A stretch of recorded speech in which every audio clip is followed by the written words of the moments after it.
they're working hard to keep him down, but he keeps coming back. I really love the guy, and I've never felt that way about a politician before.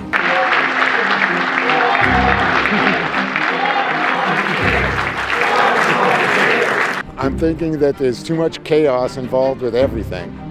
Um, Unfortunately, Donald Trump brings that. The other candidates I don't feel are very strong.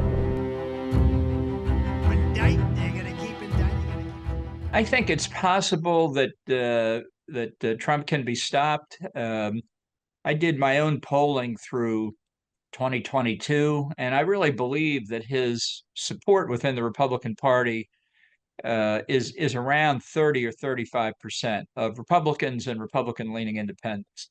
Different kinds of people can vote in our different kinds of primary states. Each state makes its own rules.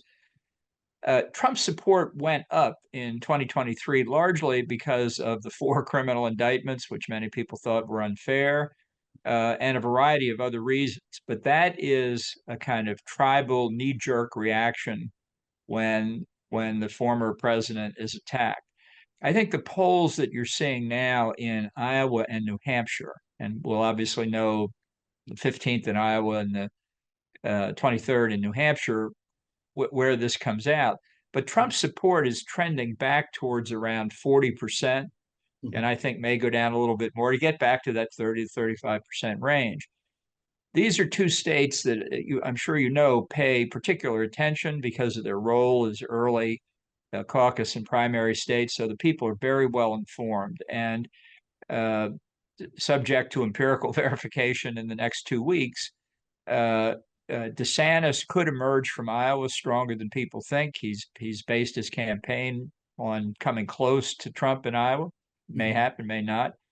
Haley, with Christie's withdrawal yesterday, should benefit from that in New Hampshire.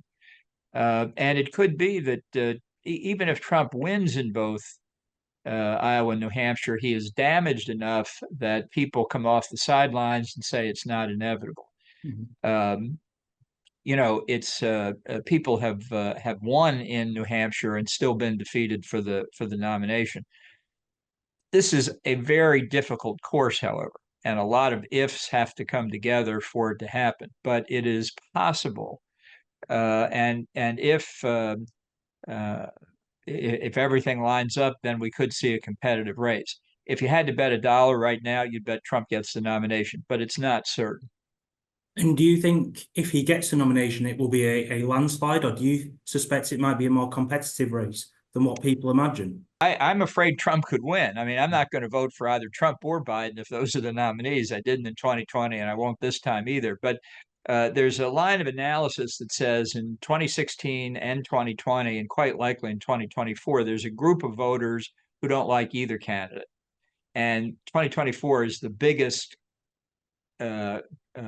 gathering of those people of all 3 elections. So in 2016, people didn't like Hillary, didn't like Trump. It turned out they didn't like Hillary more than they didn't like Trump, so Trump won. Biden got the benefit of that in 2020.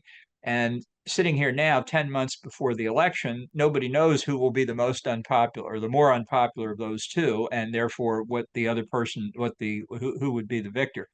Plus, there's the complication of independent or third-party candidates still unresolved, this No Labels initiative, Robert F. Kennedy Jr. and others. So we're in very uncharted territory in predicting how voters will vote in the key electoral states. Since we don't have a nationwide popular election, we obviously go through the Electoral College. And I don't think anybody can tell you at the moment who's going to win in November. You have 2 very unpopular people running from the 2 major parties. Polls have shown between 65 and 70% of the people say they don't want a Trump versus Biden rematch, and yet that's exactly what they're about to get. So that's a measure of a very volatile electorate where a Trump victory is possible. If there were to be a second Trump term, how much of an existential crisis could that pose to the fabric of American society? Well, I don't think it will be an existential crisis for the United States. I certainly haven't had anything good to say about his prospects, and my book is coming out in paperback on January 30 with a new foreword, hopefully in Britain as well as in America, that describes what a second Trump term would look like. And I think it would be very harmful to America. I think it could cause lasting damage. I think you may just have seen the latest version of Trump saying he wanted to get out of NATO, the story from Thierry Breton recounting a meeting Trump had in 2020 with Ursula von der Leyen and others. I'm telling you, I heard him say we're getting out of NATO more times than I can count, and I think he believes it. He's downplaying it now, but that's what he wants. That would be incredibly damaging to the West as a whole, but to the United States, not just in the North Atlantic, but I think globally. But I think it's a mistake to say that the entire constitutional structure is endangered by Donald Trump. He will do things that we will regret. It will cause damage. He caused damage in his first term. I think most of it is repairable. The damage he causes in his second term may be irreparable. The NATO withdrawal is a good example of that, but it's not fatal to the effort, not fatal to the cause. People talk about the fall of the Roman Republic. I mean, look, not number one, Donald Trump is no Julius Caesar. Let's be clear. And number two, Caesar was preceded by Sulla and Pompey and others who weakened the republic over time. Our institutions are much stronger. I'm not saying it won't be difficult, but it's if you overstate the nature of the threat, you're going to propose remedies that could make things worse. It's time for leaders of both parties and other people who are opinion leaders to try and start dialing this back. I mean, we've reached a very intense partisan level in the U.S. A lot of harsh personal attacks, a lot of performance art in Congress in particular, and not enough legislation. This isn't going to self-correct automatically, and it's probably not going to do much to correct between now and November. But I think people have just got to get a grip here. Obviously, very important issues are at stake in November, but again, these are not existential issues. We had a civil war in the United States, so 620,000 soldiers died in that war. That is division in a country. It's unpleasant now, but again, I think people have to keep it in perspective. How likely or how unlikely do you think NATO withdrawal would be under a second Trump term? It's very likely. I describe in my book in the NATO summit in 2018, I honestly didn't know the moment he began to speak what he would eventually say. And he did sort of put his toe over the line, although he pulled it back. People may have noticed that Congress has passed legislation forbidding any president from withdrawing from NATO without congressional approval. That law is almost certainly unconstitutional. Presidents have, I believe, the unilateral authority to withdraw from treaties. That's what we did in the Bush administration, withdrawing from the ABM treaty, in the Trump administration, withdrawing from the INF and Open Skies treaty. So, but even if it were contentious in the United States, the fact of an American president trying to withdraw the United States, I think, would have devastating effect on the alliance as a whole. And so the whole issue is one that if Trump is elected, I just think is going to cause enormous difficulty. And what would the damage be with the American relationship towards the EU and Ukraine? Well, I think that it would make the rulers in the Kremlin very happy to see this disarray in the West. It's just an act of stupidity to break up really human history's most successful politico-military alliance. And but I'm convinced Trump will try to do it. And is a Donald Trump second term almost the perfect president for Vladimir Putin? Well, and for Xi Jinping and for a lot of other people, because his knowledge of international affairs is minimal. He didn't know much when he became president. He didn't learn very much when he was there. He hasn't learned anything since then. He believes that relations between states are essentially matters of the quality of the personal relationship between their leaders. I'm certainly not going to say personal relationships aren't important, but the hard men of authoritarian countries like Putin and Xi and others aren't swayed by personal considerations. They know what they think their country's interests are very clearly, and they pursue them, whereas Donald Trump pursues the advantage for Donald Trump. We know from what Trump has said in the campaign so far, he would try and get Zelensky and Putin in a room together and solve it in 24 hours, which he has said confident he can do. Now, I think that's crazy, but that's what he says. So, and I wouldn't be surprised if he tries something like that. It will then fail. Mhm. And the question will be how Trump assesses blame. Obviously, it won't be his fault. No. So it will have to be either Zelensky or Putin's fault. And I'm very worried, given their past interactions and Trump's admiration for Putin, that he'll blame it on Zelensky, and the Russian side will be very much advantaged by that conclusion. For Trump, everything is a negotiation where you give a little and get a little. I mean, it's a business question. It's, are you going to make more money or less money, or how's it going to work out? It's not real estate deals are not alpha and omega. And but for Ukraine, their sovereignty and territorial integrity is an existential question. Trump said about a week or so ago he thought our civil war could have been averted if Lincoln had negotiated the right outcome, which again caused everybody to scratch their heads. But that's how he sees things, and of course he is the guy who wrote The Art of the Deal, and there's nobody better to do it. So of course it'll happen. And as I say, if it doesn't happen, it's clearly not his fault. I don't necessarily think the threat would be directed initially against NATO countries. I think that's one reason why Ukraine was such a target, because NATO declined to admit or put Ukraine on a fast track for membership in 2008 when George W. Bush suggested it. I think it would be Belarus, which has almost been absorbed by Russia already. As I say, Moldova, Ukraine, the Caucasus countries, Georgia, Armenia, Azerbaijan, the 5 Central Asian republics. Because what Putin and his supporters are doing is trying to recreate the Russian Empire. And they've got a lot of territory to make up. So there's a lot to do before they start impinging on NATO territory. Why do you think Trump would facilitate Russian expansion when it clearly poses a threat to the West? Well, he doesn't see it as a threat, and I think he believes that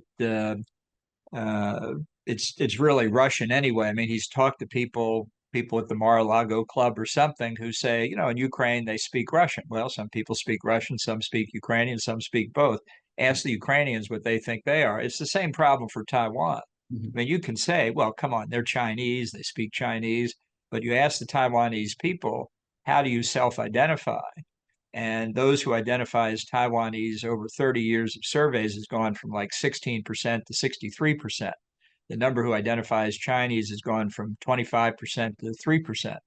So they think they're separate people, and so do the Ukrainians. But that, in Trump's mind, is just not something that makes any difference. And many people have commented on that, and I think it's true. He said on the way to this NATO summit that I mentioned a moment ago, he gave one of his press conferences, on the way to the helicopter at the White House. Mm-hmm. And he was describing some of the meetings, Theresa May, the NATO summit, and then on to Helsinki to see Putin. And he said, I think the meeting with Putin could be the easiest meeting of all. He said, who would have ever thought that? And the answer is only one person would ever think that, and that's Donald Trump. He said of Kim Jong-un, the leader of North Korea, he said, we fell in love. I don't think that's what Kim Jong-un thinks, I'll tell you, but I think they all think they know how to take Trump to the cleaners. What do you think the lasting effects for America's position in the world will be after a Trump term?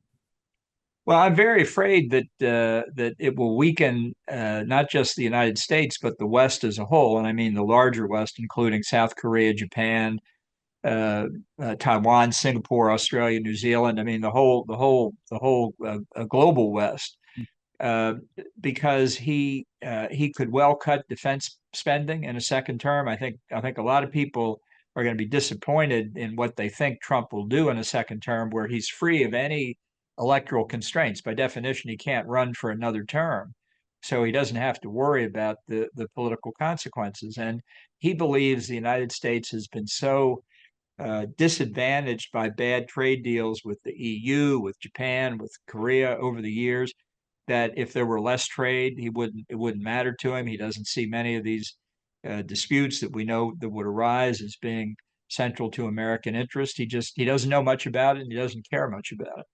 And do you think Donald Trump could almost be responsible for the changing of the dynamic where the dictatorships in the world start to have an upper hand against Western nations? I think fortunately we've got some things going for us that even Donald Trump can't change. The demographic revolution that's really underway in China as its population has hit its peak and is now going down, projected to go down very substantially over the next 50 years. That also means declining economic strength, which we can see now as Xi Jinping consolidates economic power as well as political power in Beijing. China's economy is, I think, increasingly in trouble. We've got Chinese refugees coming across the Mexican border now because they want better jobs in the United States. And that inevitably means declining military power. I think the risk to the West is in the near term, and by that I mean the next 25 years. Trump will cause us damage in that near term, but over the longer term, if we can just get past 4 years of Trump, the inherent strengths of the United States and the West as a whole, I think, will reemerge. You mentioned how Donald Trump's free from political consequences. Do you think there'll be efforts to impeach again in the next term? 100%, because he will be engaged in what he himself has called retribution from his first day in the White House. Now, last night at the town hall in Iowa, he said, I won't have time for retribution. We'll be having so much success economically. Well, that'll last until about 2 o'clock on January the 20th, 2025, when the retribution will start. And I describe in the forward, the new forward to my paperback, the paperback edition of the book, what a second Trump term would look like. And I think it will be as erratic as the first term. A lot of what he did that his supporters point to are things that any Republican nominee would do: conservative judicial appointments, lower taxes, less regulation. Trump himself has said, again, said last night, he takes credit for the overruling of Roe v. Wade, but he basically said we should stop trying to change state statutes that permit abortion up to 15 weeks or whatever it may be. So he wants the best of both worlds all the time. He wants to be the guy who nominated justices to the Supreme Court that overruled Roe v. Wade, but at the same time, he doesn't want to be visibly pro-life in the 2024 political context. That's paradigmatic Trump, and which way he will go on any given day will be based on his calculus of what benefits him the most. What this will mean is continuing turmoil in a second Trump term and constitutional crises when he gives his Justice Department orders to prosecute somebody, and perhaps his own appointees and perhaps the career people at the Department of Justice say, we're not going to prosecute that person. There's no offense, no evidence of an offense. And then he fires them. And you can just see this, the kinds of things he could order the military to do that I think many officers will say, it's an illegal order, I'm not going to obey it, which is what they're taught. That is their doctrine. And he'll fire them too. So it will be, this is where damage to the structure of U.S. institutions will come about. A lot of it, I hope, will be repairable. But when you have that much chaos, damage is inevitable. You know, Nikki Haley says chaos follows Trump. That's not true. Trump is the chaos, and he's at the center of it. And we will see 4 years of it, I'm afraid.